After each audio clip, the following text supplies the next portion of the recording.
There's been a lot of controversy in Alaska for several years surrounding a mining operation called Pebble Mine.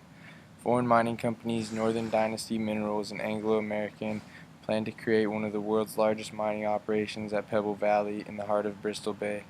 This large operation could potentially pollute the watersheds of America's largest salmon runs and ruin Bristol Bay.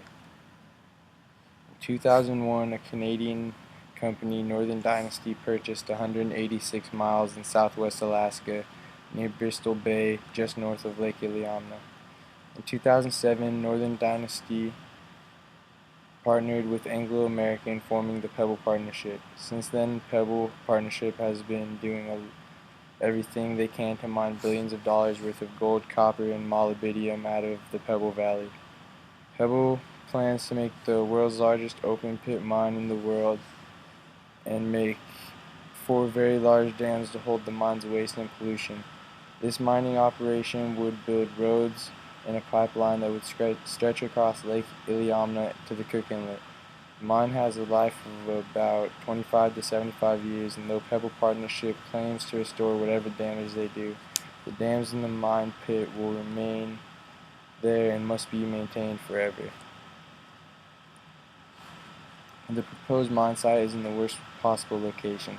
Pebble Valley and the rest of Bristol Bay has rich wildlife and no signs of large development or even roads. The area just north of Lake Iliamna and Lake Clark National Park is at the headwaters of the Upper Tarlick Creek and Cthulhu Creek, both streams that connect to large rivers Chugach and Kvichak.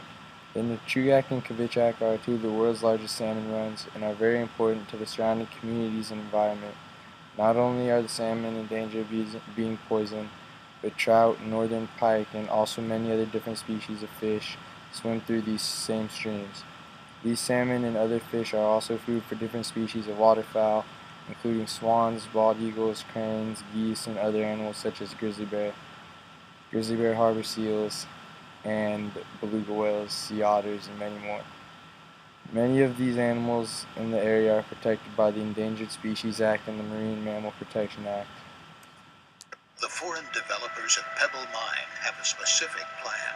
At the headwaters of the largest salmon-spawning streams in the world, they plan to suck out all the water so they can blast one of the largest mines in North America and then build some of the largest dams on Earth to hold their toxic waste forever.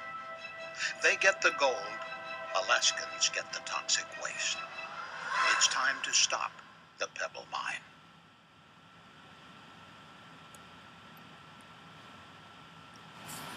These 4 tailing dams the Pebble plans to build are some of the largest in the world and will drastically change the landscape. The permanent dams must be meticulously maintained at all times to prevent the toxic tailings from polluting the streams and rivers of Bristol Bay.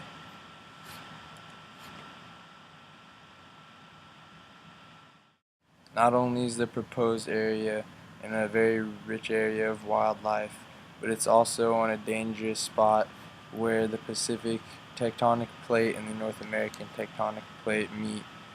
This fault line is called the Denali Fault and the Lake Clark Fault Line. Even Northern Dynasty warns investors in a 2004 annual report, unexpected environmental damage from spills, accidents, and severe acts of nature such as earthquakes are risks that may not be fully insurable, and if catastrophic could mean the total loss of shareholders' equity.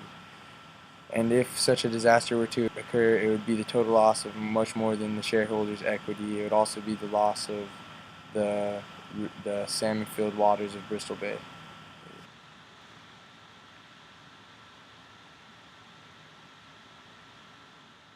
The Pebble Partnership has a problem with the truth. Pebble CEO John Shively is telling Alaskans that the Pebble project is as clean as the waters of Bristol Bay. But here's the real Pebble picture. Toxic drilling mud pumped directly into the groundwater that feeds Bristol Bay salmon. We're all fed up with corporations who tell us one thing and do another. That's exactly what the Pebble Partnership is doing. The fish that swim through the creeks and rivers of Bristol Bay feed Alaskans all over the state. Every summer, 30 to 40 million sockeye salmon return to Bristol Bay, providing 75% of local jobs for Alaskans.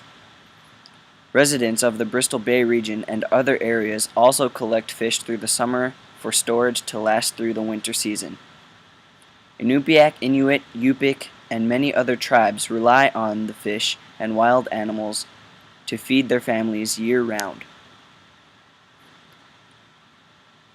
Sport and commercial fisheries in the Bristol Bay region are all locally owned businesses. Therefore, the millions of dollars that come in each year are a profit to mostly Alaskan residents. Lodge and guiding services are also ways that people of the Bristol Bay region make a living. These are all significant sources of income revolving around mostly fish and wildlife within Bristol Bay.